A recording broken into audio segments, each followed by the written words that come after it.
세상을 살아갈 때 우리는 많은 고난을 겪습니다. 어떤 사람은 돈이 없어서 고난을 겪지만, 반면에 돈은 많지만 몸이 아파서 고난을 겪기도 하고, 또 지식이 모자라서 고난을 겪기도 합니다.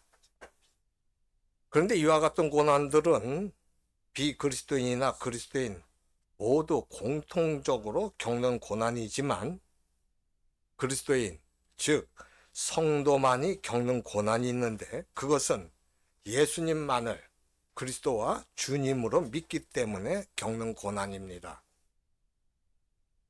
우리나라의 경우에 일제시대 때 그리스도인들이 신사참배를 반대하니까 고난을 겪었고, 6.25 사변 후 북한의 그리스도인들은 김일성을 신으로 섬기는 그 우상화에 동참하지 않음으로 인해서 수많은 고난을 겪었습니다.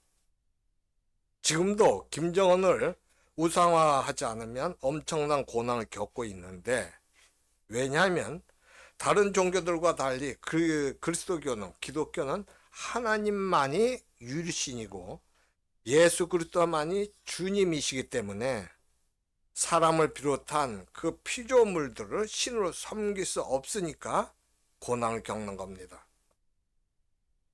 그런데 이와 같은 성도들의 그 고난은 로마 제국 시대 때도 그랬습니다.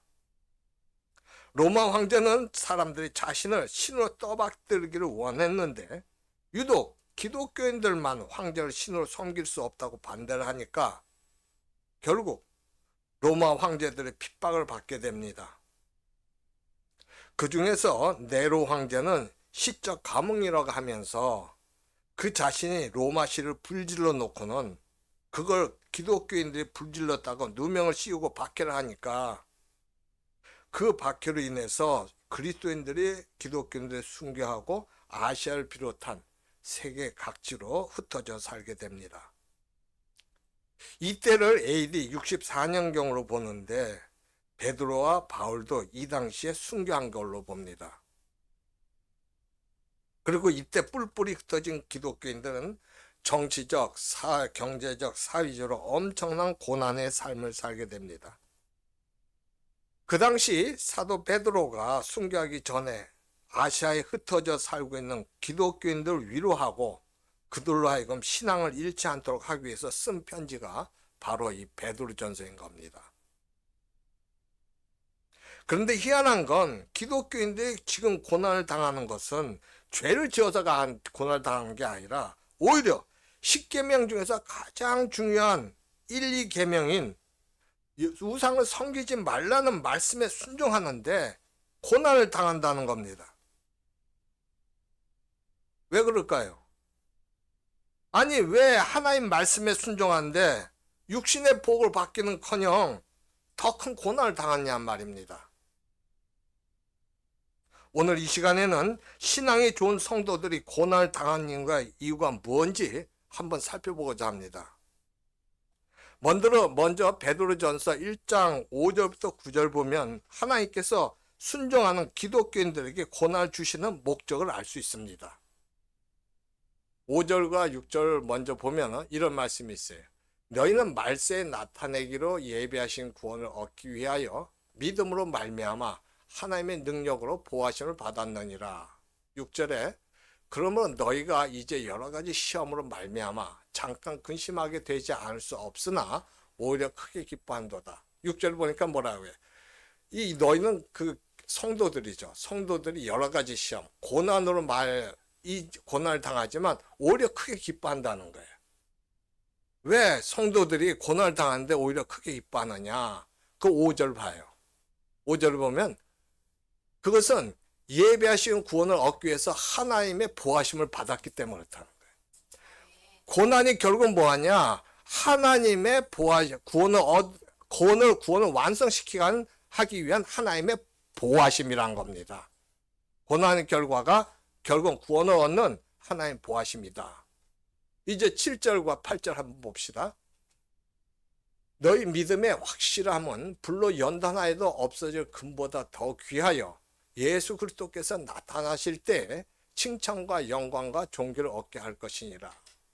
여러분, 고난을 받게 되면 우리는 어떻게 돼요? 믿음으로 하나님 앞에 나가요. 기도를 안 할 수가 없잖아요. 믿으니까. 하나님 왜 이런 고난을 받아야 돼요? 아니 말씀에 순종하고 있는데 왜 이렇게 힘듭니까? 그러다 보니까 믿음의 연단이 되는 거야. 믿음의 연단. 우리가 믿음을 훈련시킨단 말이에요. 그래서 믿음의 확실함이 되는 거거든. 예. 근데 이 믿음의 확실함이 어떻게 나타나면 8절 봐요. 예수를 너희가 보지 못하였으나 사랑하는도다. 이제도 보지 못하나 믿고 말할 수 없는 영광스러운 즐거움을 기뻐하니. 그 믿음의 확실함, 믿음의 연단이 어떤 식으로 나타나냐면 보지 못하는 예수 그리스도를 사랑하는 걸로 나타나는 거예요.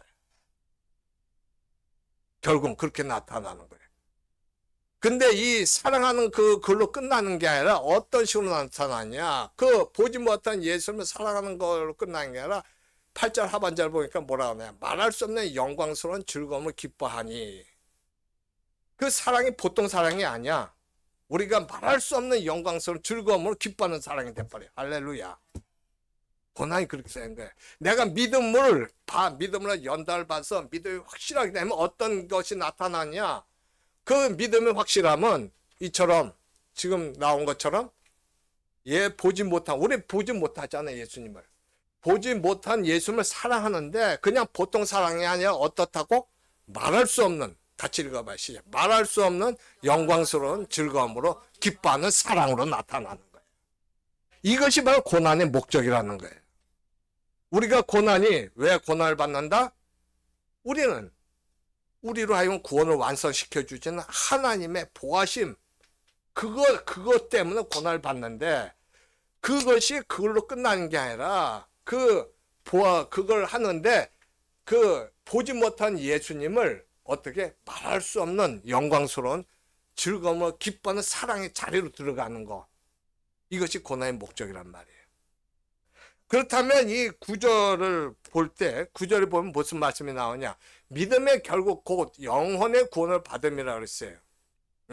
그러면 그 믿음의 마지막은 어떻게 되느냐? 우리 구원을 받는 거예요. 그 믿음을 통해서 그렇게 구원을 이렇게 받는 것, 이 구원을 받는데, 그렇다면 이 믿음의 결국, 이 구원의 영혼의 구원이라는 게 뭐냐? 이것이 아까 8절에서 말씀했던 8절 보면 뭐예요? 말할 수 없는 영광스러운 즐거움으로 기뻐하는 사랑에 잘 들어가는 거야. 이렇게 되는 거야. 그래서 고난의 목적이 거기에 나오는 거예요. 이것이 그 고난의 목적으로서 믿음의 결국이요, 그리고 구원인데, 베드로는 이미 자신이 이걸 경험했어요. 베드로는. 그럼 베드로는 어떻게 그걸 경험했느냐? 여러분, 예수님께서 그 12제자와 함께 빌립보 가이사를 갔을 때 예수님께 제자들에게 묻습니다. 너희는 나를 누구라 생각하느냐? 근데 베드로가 뭐라 그래? 주는 그리스도시요 살아계신 하나님의 아들입니다. 그래. 그래서 그 말씀을 들은, 그 신앙 고백을 들은 예수님께서 베드로를 칭찬하십니다. 그 다음에 뭐라고 말씀하시냐? 예수님께서 이제 내가 유대 종교 지도자들에서 고난을 받고 십자가에 못 박혀 죽었다 3일 뒤에 살아날 것이다. 그 말씀하셔요. 그랬더니 베드로가 뭐라 그래? 주여 그리하지 마옵소서 그러는 거야. 그러니까 예수님이 뭐라 그래? 베드로 보고 사탄아 물러가라 그런 거야. 너는 하나님 일을 생각하지 않고 사람 일을 생각한도다 그래. 그럼 책망을 하셔요. 베드로가 여기서 왜 책망을 받아? 이 당시에 베드로는 고난이 뭔지를 몰라. 고난의 의미도 몰랐고 그리스도가 왜 죽느냐는 걸 이유를 몰랐던 거야. 자기가 믿는 그리스도가, 만약에 예수님이 그리스도라면 왜 죽어? 그냥 끝까지 살아있어야 되는데 죽고서 3일 만에 다시 살아나는 게 이해가 안 간 거예요. 그래서 주여 그러지 하지 마옵소서. 이 정이 있잖아. 그동안 3년 동안 같이 따라다닌 정이 있으니까 주여 그러면 안 돼요. 죽지 말아야 돼요. 그렇게 한 거야. 의미를 몰라서 그랬던 거야. 근데 그 일 다음에 이 예수님께서 이제 그렇게 하셨는데 베드로는 그 얘기를 하는 거예요. 주님이 죽으신 자리까지 내가 같이 죽겠다는 거야. 끝까지 쫓아가겠다는 거야. 그러니까 네가 나를 떠날 것이다 하는데 아닙니다. 다른 사람들이, 다른 제자들 다 떠난다. 자기는 끝까지 주님과 함께 하겠습니다. 그렇게 얘기를 했어요. 그랬더니 예수님 뭐라고 하시냐? 네가 새벽에 닭이 울기 전에 3번 나를 부인하려라 그랬단 말이야. 그랬더니 절대 그런 일 없다고. 그런 일 없다. 그런데 어떤 일이 일어나요? 예수님과 가야바 대제사장 가야바 가서 그 불신문을 받잖아. 불법 신문을 받는 거야. 그때 그 베드로가 몰래 가봤거든. 예수님 재판반 자리에 이렇게 신문당 앉아 몰래 들어가 봤는데 거기 있는 사람들이 베드로 알아본 거야. 너도 저 예수 한 페이지. 베드로가 아니라고, 그런 말 하지 말라고. 난 저 사람 모른다고. 여자 중에 맨 처음에 또 좀 된 남자가 또 와서 너가 한 패야 그랬대. 무슨 소리를 하는 애가, 그런 절대 난 저 사람 모르는 사람이라고. 세 번째 또 누가 와서 또 아니다 너 한 패다 그러니까 내가 거짓말을 하면 내 말이 진실인데 내가 만약 내 말 틀리면 천벌을 받을 거야, 그런 식으로 얘기를 했다고. 근데 새벽 닭이 울린 거야, 울은 거야 그때. 그러니까 베드로가 거기서 통곡을 하나, 통곡을. 아이고 내가 왜 이렇지? 내가 왜 이런 말을 했어? 나는 그렇게 말하고 싶지 않았는데, 나는 그렇게 끝까지 주님을 따라서 같이 죽고 싶은데 왜 내가 이렇게 같이 했어? 근데 이 끔찍한 실패잖아. 이 끔찍한 실패에 대해서 자신의 비참한 깨달은 거예요. 그렇구나. 예수 그리스도의 십자가가 나 같은 못난 놈, 내 힘으로 모든 걸 할 수 있다고 했던 나 같은 사람들 구원하기 위한 십자가구나. 나는 그렇게 안 하려고 했는데 내가 이렇게 했다. 이것은 뭐야? 내가 주님 의지하지 않고 내가 생각해서 했는데 이건 그게 아니었구나. 예수님 왜 고난을 받으셨어? 왜 십자가에 못 박혀 죽으시는 자리까지 들어가냔 말이에요. 그 왜 그런 말 하느냐? 내가 주님 의지하지 않고 내가 할 수 있다고 하지만 나 같은 형편없는 놈, 응? 네가 나를 떠나서는 아무것도 할 수 없다는 거 알려주시는 거였구나. 그거였구나. 근데 그걸로 끝난 게 아니라 그 다음 예수님이 3일 뒤에 부활하셨잖아. 그래갖고 이 베드로하고 제자들 한 6명, 한 7명이 될 그때. 거기서 이제 갈릴리 바닷가에서 어떻게 고기를 잡는데 예수님이 나타나셔요. 그 베드로 보고 물어봐요. 네가 나를 사랑하느냐 그래. 베드로 할 말이 없잖아. 예수님 3번이나 부인했잖아.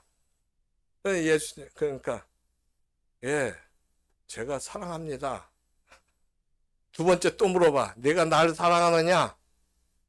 예, 주님이 제가 사랑하는 줄 아십니다. 세 번째, 네가 나를 사랑하냐? 예, 사랑합니다. 그랬더니 예수님 뭐라 그래? 내 양을 치라 하는 거야. 내 양을 치라. 그 말씀을 예수님께서 하시는 거야.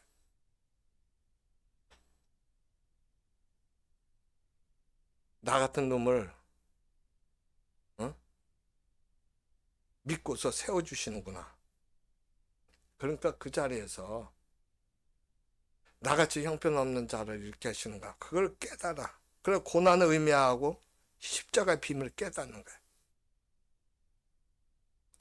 예수 그리스도가 왜 오셔서 왜 고난을 당하고 십자가에 못 박혀 죽었다 살아나셨느냐 말이야. 그것은 아까 말할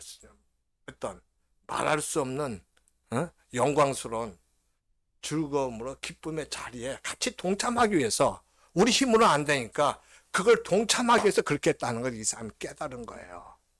그게 바로 구원이거든. 그게 고난의 목적이었단 말이야.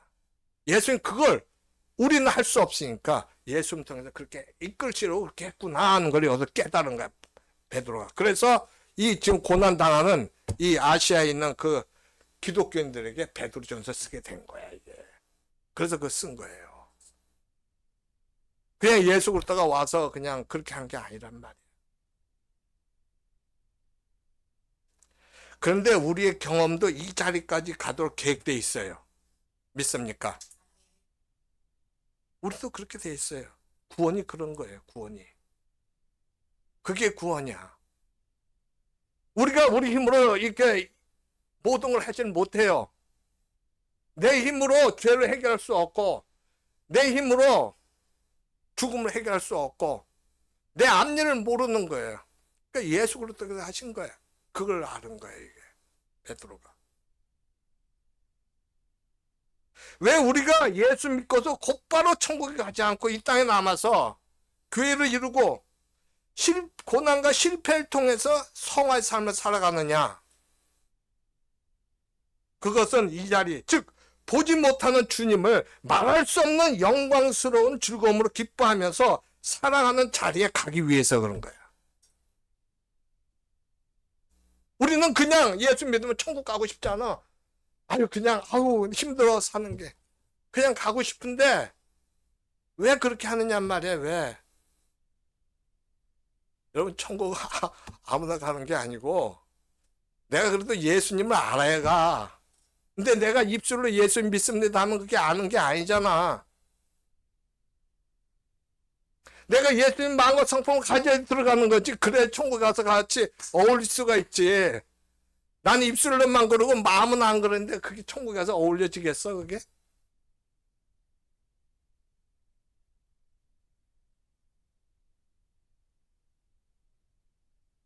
이 은혜는 아무나 받을 수 있고 누구나 누릴 수 있는 애가 아니에요.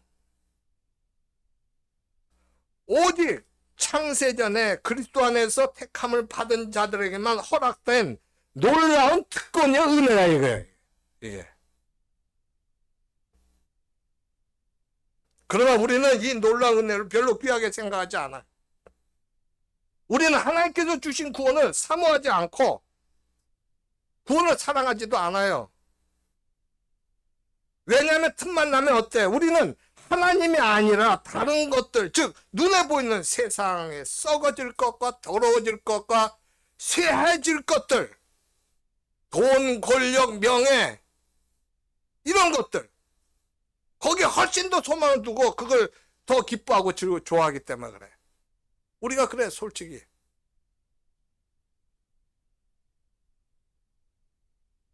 사실 우리는 마음을 다해서 하나님을 사랑하기보다는 마음을 다해서 돈을 더 사랑하고 세상을 더 사랑해.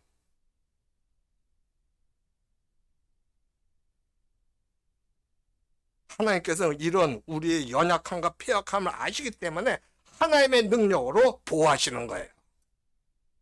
그래서 고난을 주시는 거예요.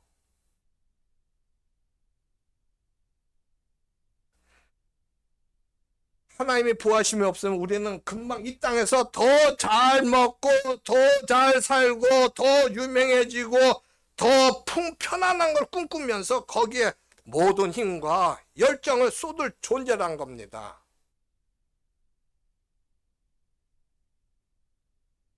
이런 우리가 언제 죄를 그쳐요?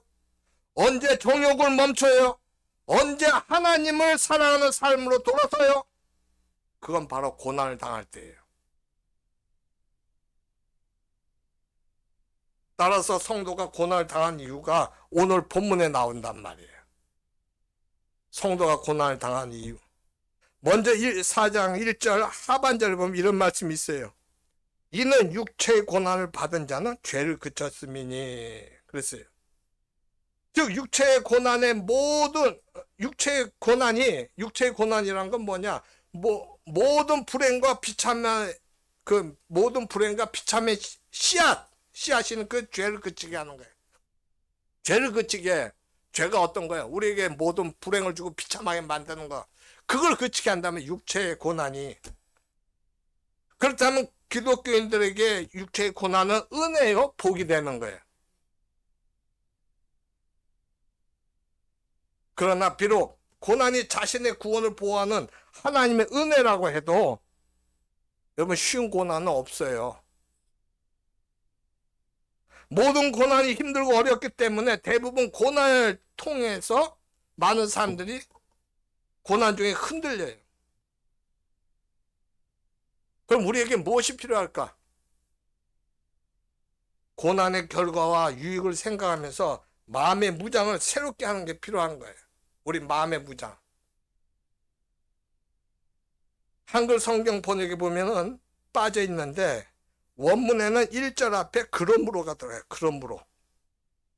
이 그러므로 들어가면 어떻게 돼요? 이게 그러므로 그리스도께서 이미 육체의 고난을 받으셨으니 너희도 같은 마음으로 갑옷을 삼으라 그러게 되거든.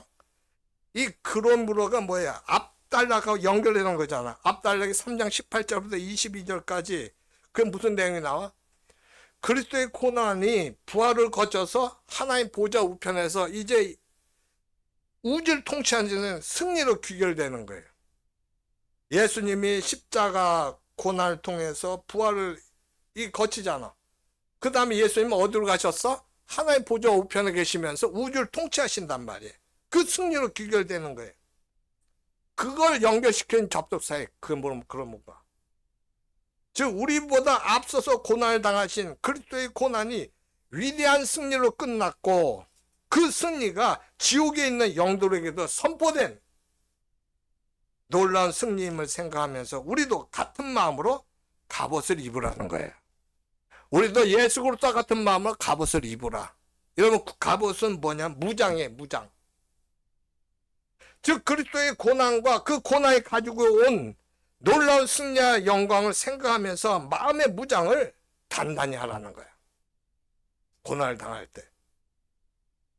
어떻게 무장해야 하나요? 먼저 고난은 끝이 아니라 장차 얻을 영광스러운 구원을 위한 필수 과정이라는 거예요. 우리는 예수님을 구주로 영접하면은, 주님을 영접하면 그때 우리는 거듭나게 돼요. 근데 이게 그걸로 끝나는 게 아니라 우리는 성화가 돼야 된단 말이야. 이 세상 살면서 자꾸 나를 죽여야 되잖아. 그 예수 그리스도로 살아야 되잖아. 그게 이제 결국 예수님이 오실 때 우리가 영화로운 자로 들어가요. 그게 구원이기 때문에, 완전한 구원이기 때문에 장차 얻을 영광스러운 구원을 위한 필수 과정이 되는 거예요. 고난이. 따라서 고난이 없으면 우리는 이미 받은 구원과 장차 받을 영광스러운 구원을 소중하게 여기지 않는 사람으로 죄를 그치지 않는 사람이에요.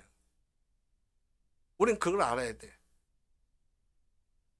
고난이 없으면 우리는 어떻게 돼?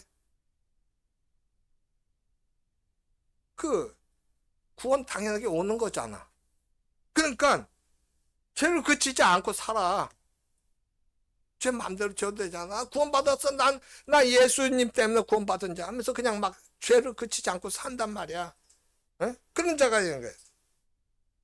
그걸 우리는 알아야 돼. 그 자신을, 우리 자신을. 그래서 이걸 아시는 하나님께서 우리에게 놀라운 승리와 구원의 영광을 알리기 위해서 고난을 허락하고 계시니까 이 고난을 통해서 우리는 죄를 그치고 하나님의 뜻을 향해 나가야 한다고 우리 자신이 단단히 마음을 무장해야 한다는 겁니다. 갑옷을 입으라는 게 그거예요. 갑옷. 에? 갑옷을 삼으라는 게. 여기에 대한 말씀이 4장 2절에 나와요. 4장 2절. 4장 2절을 한번 보면은 그 후로는 뭐예요? 그 후로는 육체의 고난을 받은 자가 죄를 그친 후로는 다시 어떻게 됐냐? 사람의 정욕을 따르지 않고, 그렇기 때문에 사람의 정욕을 따르지 않아. 사람은 하나님의 뜻을 따라 육체의 남은 때를 살게 하려 함이라. 이렇게 된다고. 이것이 바로 우리의 구원을 보호하고 계시는 하나님께서 우리에게 고난을 허락하신 이유예요. 죄를 안 짓게 된다고. 이제는 죄를 짓는 게 두렵게 되는 거예요. 그럼 하나님의 뜻을 따라 남은 시간을 산다는 우리가. 즉 하나님께서는 고난을 통해서 우리가 죄를 그치고 다시는 사람의 정욕을 따르지 않고 하나님의 뜻을 따라 육체의 남은 때를 살기 원하시는 거예요. 그게 하나님의 뜻이야. 2절에 그 나오는 사람의 정욕 있잖아. 사람의 정욕. 이 사람의 정욕이 뭐냐면 3절에 나오는 그 정욕 같은 거예요. 3절에 나오는 이 뭐가 돼? 3절에 보니까 이 2절에 나온 사람의 정욕 3절에 이렇게 나와요. 3절에 음란과 정욕과 술 취함과 방탕과 향락과 무법한 우상 숭배, 이걸 말하는 거예요. 2절에 그 사람의 정욕이라는 거, 이게 다 포함되는 거예요. 그렇다면 이것은 지난날로 좋게 해요. 이제 우리는 보지 못한 주님을 믿고 살아가되 말할 수 없는 영광스러운 즐거움으로 기뻐하면서 살아가는 삶으로 나가야 됩니다. 그래야 되잖아. 고단의 목적을 알고 우리가 지금 이유를 알아가잖아, 지금. 기독교인에게 허락된 자유란 건 뭐냐면 죄로부터의 자유인 동시에 죄 종이 안 되는 거. 그 자유인 동시에 거룩을 향한 자유예요. 보지 못하는 주님을 말할 수 없는 영광스러운 즐거움으로 기뻐할 수 있도록 하는 자유예요.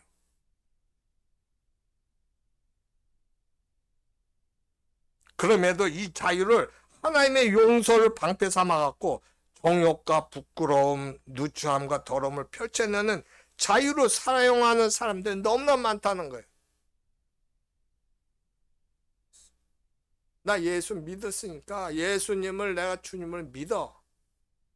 그러면서 막 함부로 굴리는 거예요. 그래서는 안 되죠.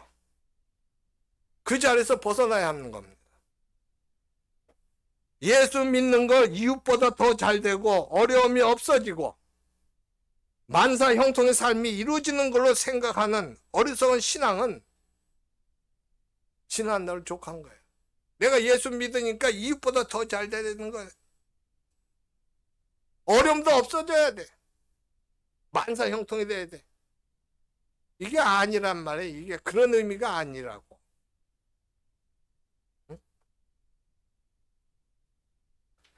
방탕과 정욕을 따라 살면서도 그 예수 그리스도의 보혈을 면죄부로 악용하는,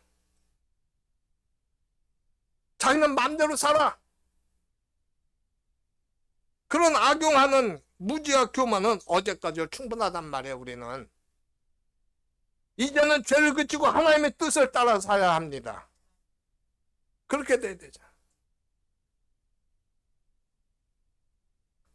베드로가 지금 1절부터 3절처럼 말한 이유가 뭐냐면 불신자들이 4절처럼 극한 방탕에 다름질하기 때문에. 불신자들이 4절은 뭐라고 나와요? 이러므로 너희가 그들과 함께 그런 극한 방탕에 다름질하지 아니하는 것. 그들이 뭐예요? 불신자들이에요. 너희는 성도가 불신자들과 함께 그런 극한 방탕에 다름질하지 말라는 거예요, 지금. 그래서 하는 거예요. 아니, 그렇게 말하면 이건 불신자들은 너무 심한 거 아니야? 봐, 불신자들은 나름대로 선한 기준을 갖고 살 텐데 무슨 그거로 지금 그렇게 극한 방탕이란 말까지 쓰냐고. 그렇게 생각할지 모르지만 이건 사실 심한 말이 아니라는 거예요. 이거 생각해보면 음란이라는 건 성적 욕구를 자제하지 않아갖고 품위를 손상시키는 행위거든.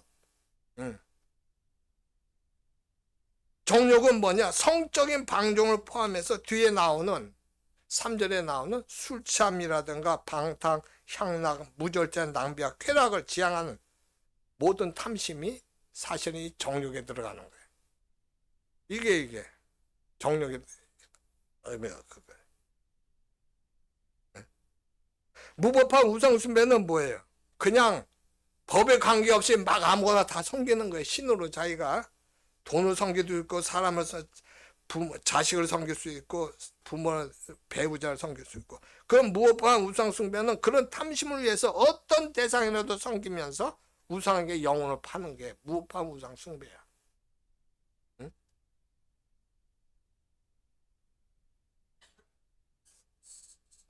이게 내가 이걸 얻기 위해서 내가 그냥 다 섬기는 거야. 영혼을 팔아요. 이 사용한 단어들 강렬하지만 따지고 보면 거의 모든 사람들이 이렇게 더 많은 이익과 쾌락을 추구하는 가치관으로 살고 있다고. 사람들이 내가 어떻게 하면 더 많은 돈을 벌까, 어떻게 하면 더 권력을 차지할까, 내 이름을 높일까. 이 모든 걸 아우를 수 있는 말이 뭐냐면 4절의 방탕이에요.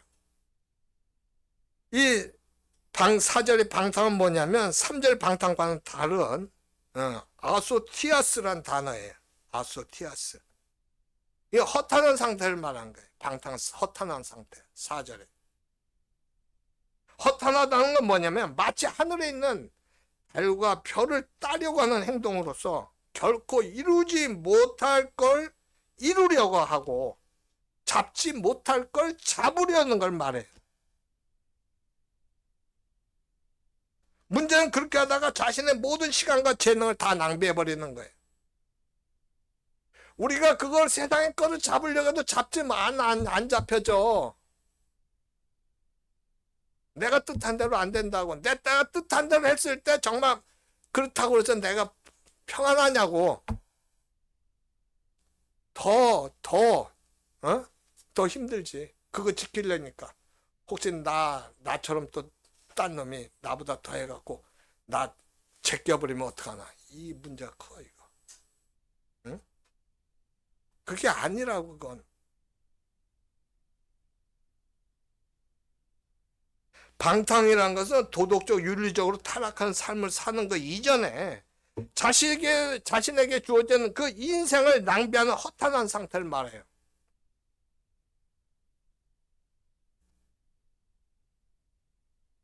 극한 방탕은 뭐냐? 그렇게 자신의 그렇게 자신의 존재와 소유 전체를 마지막 한 방울까지 다 허비하고 낭비해서 탕진하는 삶을 살아가는 것만. 극한 방탕. 방탕은 뭐라고? 자신에게 주어진 인생을 낭비하는 허탄한 상태예요. 윤리적, 도덕적으로 타락하기 이전에 내게 주어진 그거, 인생을 낭비하는 거. 극한 방탕은 뭐예요? 그 모든 거, 자신의 존재, 소유 전체를 마지막 한 방울까지 다 허비하고 낭비하는, 탕진해 나가는 거. 방탕을 이렇게 정의해 놓고 보면은 3절에서 언급한 소위 도덕적, 윤리적 타락이 없어도 하나님께서 인생을 만드신 목적과 의도에서 벗어난 삶은 다 방탕한 삶에 해당된다 볼 수 있어요. 그렇지 않아.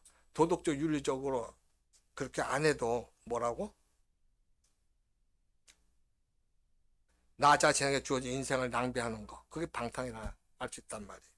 예를 들어서 아주 착하게 법 없이 살 수 있는 사람도 그 착함과 성실함이 하나님의 인생 창조 목적에 맞게 발휘되지 않는다면 그 사람은 착하지만 방탕하게 사는 거예요.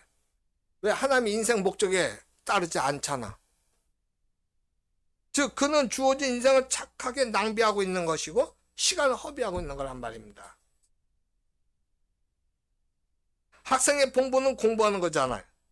그렇다면 술 마시고 담배를 피면서 나쁜 친구들과 어울리는 학생만 방탕한 게 아니라 나쁜 짓을 안 해도 아무것도 안 하면서 학생의 본분인 공부를 안 하고 있는 시간은 전부 허비하고 낭비하는 방탕한 시간이 되는 것과 마찬가지예요. 하나님의 인생 목적에 창조 안 하잖아. 허비하는 거 아니야. 세상이 방탕하다는 것은 바로 그런 뜻이거든요. 그런데 하나님을 모르는 사람들은 그냥 방탕이 아니라 극한 방탕으로 다름질하면서 살아가요. 방탕을 홍수처럼 쏟아내고 있으면서 그런 방탕의 홍수에 자신의 온 몸을 던져갖고 시간을 허비하고 낭비하는 거예요. 세상 것 때문에. 자기가 추구하는 것 때문에. 구원은 바로 이런 삶에서 벗어난 걸 말해요. 구원이라는 것은. 그런데 그리스도인들도 얼마든지 그렇게 살 수 있어요. 왜냐하면 겉으로는 음란하지 않고 정욕대로 살지 않고 안 사는 것처럼 보이고 향락과 술에 취하지 않고 나름대로 열심히 교회 다니고 봉사를 해도 그 모든 게 하나님께서 자신을 창조하시고 존재하시게 하신 의도와 목적에 맞지 않게 흘러간다면 그것을 허비하고 낭비하는 인생, 방탕한 시간이 되기 때문에 그래요. 하나님의 창조하신 목적에 의도와 그걸 따라가지 않으면 그렇게 된다는 거예요. 하나님께서 인생을 창조하신 목적이 뭐예요? 하나님을 영원롭게 하고 하나님의 영원토록 즐거워하는 거예요. 세상에 즐거워할 만한 모든 것보다 하나님을 더 즐거워하는 거예요. 그럴 때 하나님께서 그런 우리를 통해서 영광을 받으셔요. 하나님이 어떤 분인가를 드러내시게 되는 거예요. 세상에 즐거워할 것이 없어서 그런 게 아니에요. 세상에 즐거워할 것이 무수히 많지만 하나님을 즐거워하는 것과는 비교가 안 되기 때문에 하나님만 즐거워하는 거예요. 그것이 인생의 목적이란 말입니다. 이것을 다른 말로는 뭐라고 하느냐? 마음을 다하고 목숨을 다하고 성품을 다하고 힘을 다해서 하나님을 사랑하는 거예요.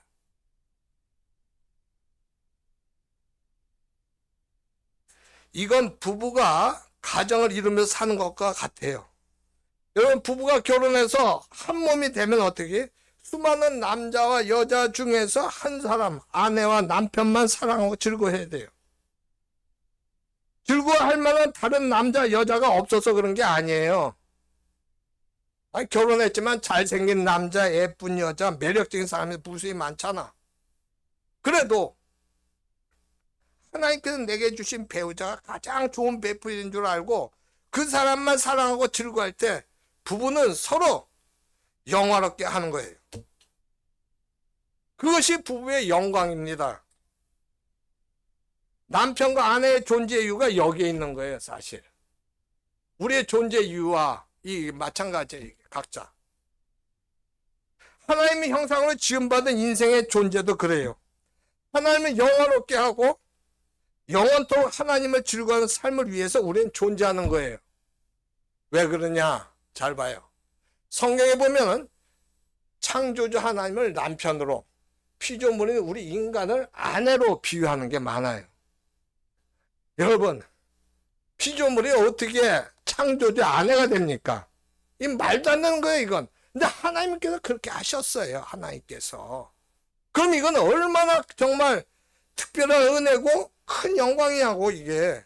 귀한 은혜잖아. 그럼에도 이 귀한 은혜로 다른 걸 더 사랑하고 즐거워하는 낭비한다면 그게 곧 방탕이 되는 거예요.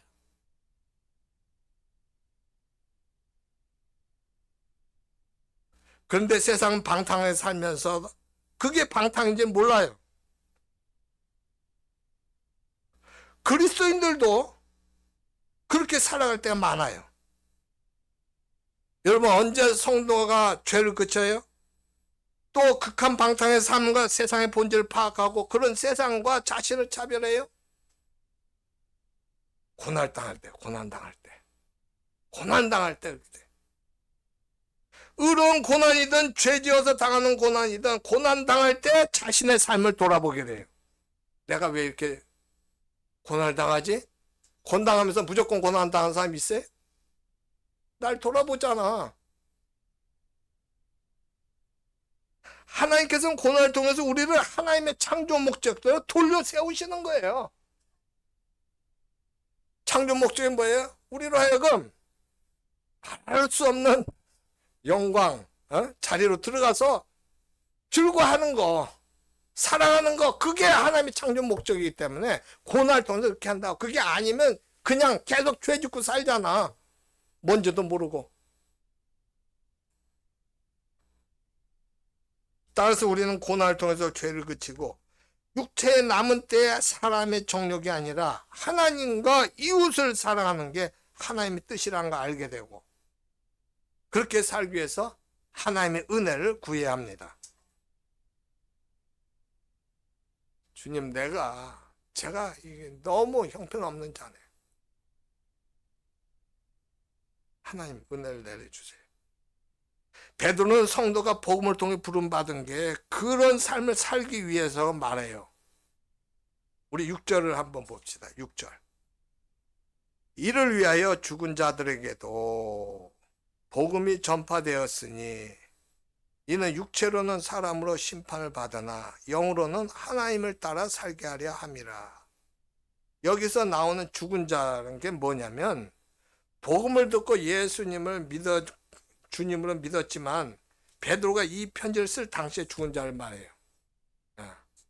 그 사람들 복음을 듣고 죽었단 말이에요. 이들에게 복음이 전파된 이유가 뭐예요? 육체로는 사람으로 심판을 받아도 영으로는 하나님을 따라 살기 위해서 복음이 전파된 거예요. 아니, 육체로는 사람의 심판을 받는다는 게 뭐냐는 거예요. 그것은 여러분, 성도라도 이 세상에서는 주님이 재림하실 때까지 육체의 고난과 죽음을 피할 수 없다는 걸 말해요. 왜냐하면 육체의 고난은 어디서부터 왔느냐? 아담과 하와가 범죄했잖아요. 선악과를 먹지 말았는데 선악과를 먹음으로 말미암아 그 후손들에게는, 누구에게는 적용돼요, 이 고난은. 그러니까 성도도 적용되는 거야. 따라서 성도도 늙고 병들며 고달픈 삶을 살다가 언젠간 죽어요. 그러나 성도는 불신자처럼 육체로는 심판을 받는 삶을 살지만, 불신자와 달리 특별히 영이 하나님을 따라 사는 은혜를 입고 살아요.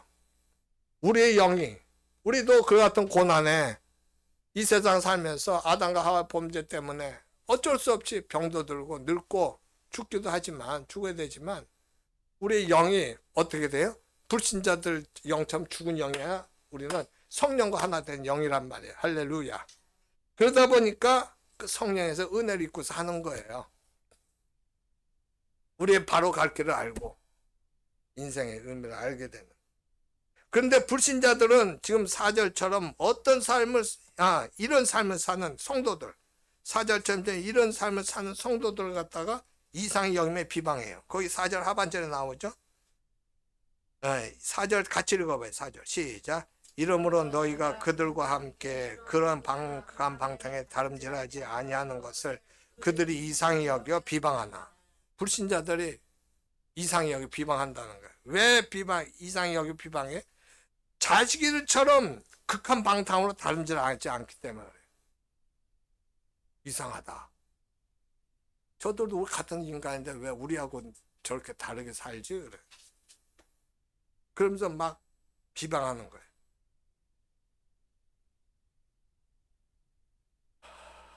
눈 2개 달린 사람이 눈 1개 달린 사람이 원숭이구나. 그 갔어요.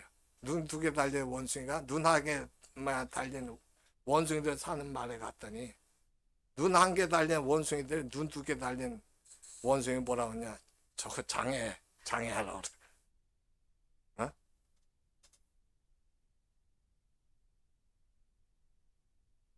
누가 지금 장애야? 눈 2개 달린 게 장애, 눈 2개 정상 아니야? 비정상이 어떤 게 비정상이야? 눈 1개 달린 게 비정상이야. 근데 눈 2개 달렸는데 1개 달린 자들이 저 비정상이라고 한단 말이야. 이들이 비방하는 거예요. 불신자들이.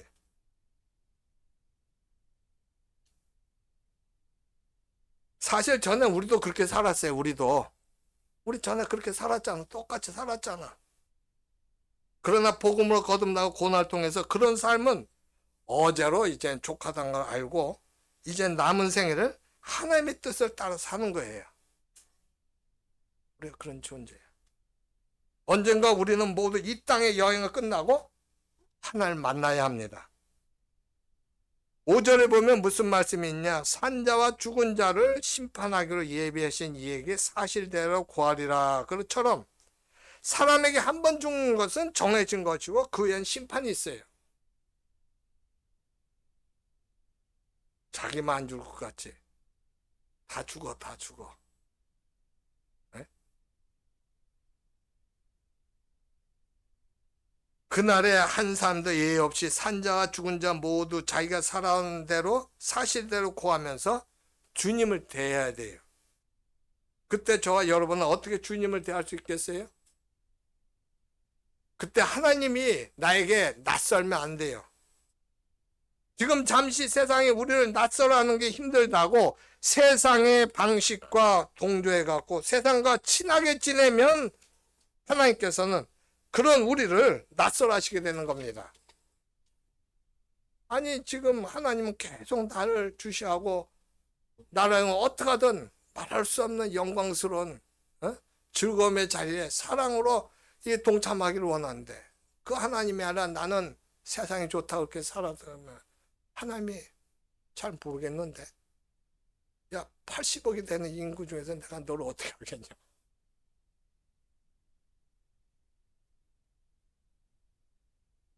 믿는다고 했는데 그랬대. 하나님께서는 우리에게 어떤 분이셔요? 그 무엇보다 즐거워하고 기뻐할 만한 분이십니까?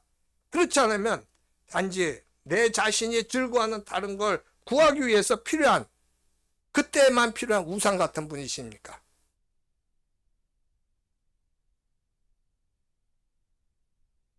우리 자신에게 각자에게 어떤 분이시야 하나님? 요트를 타고서 바다를 항해하던 사람이 조난을 당해갖고 무인도에 도착했어요. 무인도에서 맨손으로 생존하는 게 얼마나 힘들어요. 아무 도구도 없이 죽을 힘을 다해서 겨우 움막을 짓고 나무와 나무를 비비면서 불을 피웠어요. 그렇게 살아가는 어느 날 먹을 것을 구하기 위해서 움막을 나섰다가 돌아와 보니까 그렇도록 어렵게 지은 움막이 불타고 있었어요. 그는 너무나 절망해갖고 살 소망을 잃어버리고 하나님을 원망하면서 무기력하게 드러누웠어요. 근데 잠시 후에 구조선이 왔는데 선장이 하는 말이 뭐라고 얘기하느냐. 당신이 피운 그 연기를 보고 이곳에 왔습니다 라고 하는 거예요. 여러분, 성도에게 허락된 고난도 이와 같은 거예요.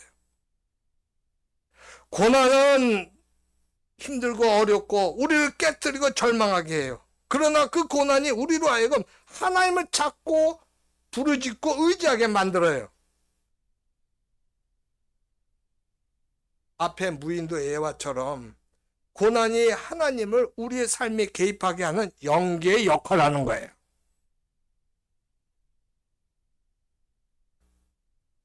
우리는 고난을 통해서 삶을 낭비하는 자리에서 하나님을 즐거워하며 사랑하는 자리로 돌아와서 그 사랑에 반응해갖고 낯선 하나님을 친근한 분으로 알아가는 은혜를 누리게 되는 겁니다. 그래 되는 거예요. 그렇게 변화되는 만큼 세상은 우리를 낯설어하게 될 거예요. 이상하게 본다고. 고난을 기뻐하는 이상한 사람. 어? 무슨 고난이 기뻐. 예수님이 이 땅에 오셔서 바보 취급받았거나 그래서 바보 예수라는 책도 나왔잖아.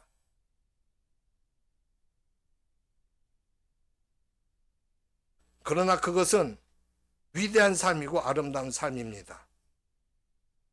육체의 남은 때를 복음을 따라 하나님의 영을 얻게 하고 영원토록 그를 즐거워하면서 살아가는 하나님을 즐거워하면서 살아가는 저 모든 분들 되시기를 예수 그리스도의 이름으로 축원합니다.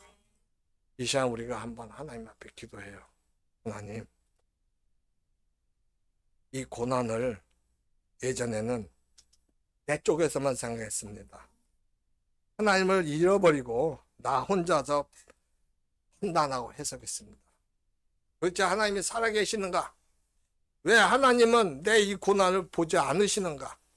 왜 기도해도 응답이 없으시는가? 하나님은 도대체 뭐 하시는 분인가? 하나님이 나한테 도움을 뭘 주는 게 있는가? 이 고난을 당할 때 하나님께서는 나에게 함께 해주셔야 되는 거 아닌가?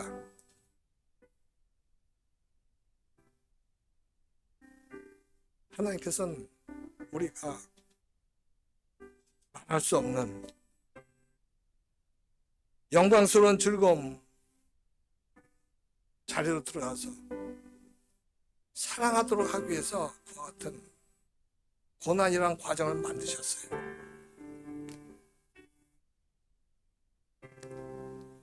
하나님이 나를 사랑하는 만큼 나도 하나님을 사랑하라. 그걸 하셨는데 우리는 그걸 이해하지 못합니다. 하나님, 하나님의 눈으로 이 모든 걸 보고 하나님의 그 계획, 하나님의 섭리를 받아들여야 하는데 그러지 못하고 내 입장에서만 하면은 이 세상 것이 훨씬 더 좋고 이 세상 것을 누리는 게 좋다고 생각하는데 하나님은 그게 아니고 우리는 영원한 존재예요. 이 세상 것에 휩쓸려 살아가는 게 아니라 이 세상 것을 다스리며 살아가기를 원하시기 때문에 더 이상 죄를 짓지 않고 하나님과 함께 되는 가운데 하나님의 사랑을 누리면서 살으라고 고난을 허락하신 겁니다. 아버지, 감사할 수 있는 죄를 되게 하시고 내 뜻이 아니라 하나님의 뜻을 우리가 아는 자 되게 해주셔서 우리에게 주어지는 그 상황 속에서 행해진 모든 일들을 감사함으로 받을 수 있는 저희들 되어 하나님의 영광을 돌리는 삶을 살게 하옵소서. 주여 삼창하고 기도합시다. 주여, 주여, 주여. 할렐루야 하나님 아버지, 하나님 아버지. 오 할렐루야 아버지 감사합니다.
하나님의 은혜와 사랑에 감사드립니다.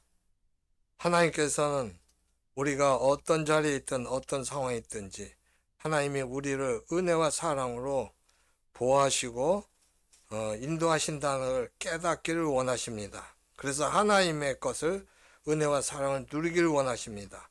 우리로 하여금 말할 수 없는 영광스러운 즐거움으로 기뻐하는 그런 삶을 살아가도록 하기 위해서 그처럼 우리를 사랑한다는 것을 우리가 알고 우리도 하나님을 사랑하는 자로 살도록 하기 위해서 고난을 허락하심을 감사드립니다. 고난이 없다면 우리는 하나님을 믿는다 하면서도 여전히 죄 가운데 있으면서 하나님보다 세상 것을 더 탐하고 세상 것으로 누리기 위해서 하나님을 우상 숭배하는 것처럼 하려고 할 때가 많이 있었을 거라고 생각합니다. 아버지, 이제 우리는 구원받은 자입니다.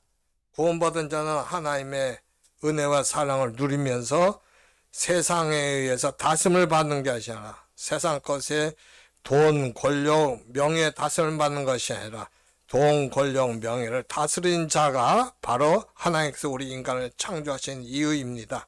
우리에게 고난을 주신 목적도 그와 같은 하나님의 은혜 사랑을 그 가운데서 고난을 통해서 깨닫게 하기 위해서, 그래서 그 깨달음으로 하나님의 창조하신 목적대로 살아가기 위해서 우리를 고난 주신다는 걸 믿고 감사하면서 어떤 상황에서든지 하나님께 기도하면서 하나님의 영광을, 말씀에 순종하는 가운데 하나님의 영광을 드러내는 저희들 되게 하옵소서.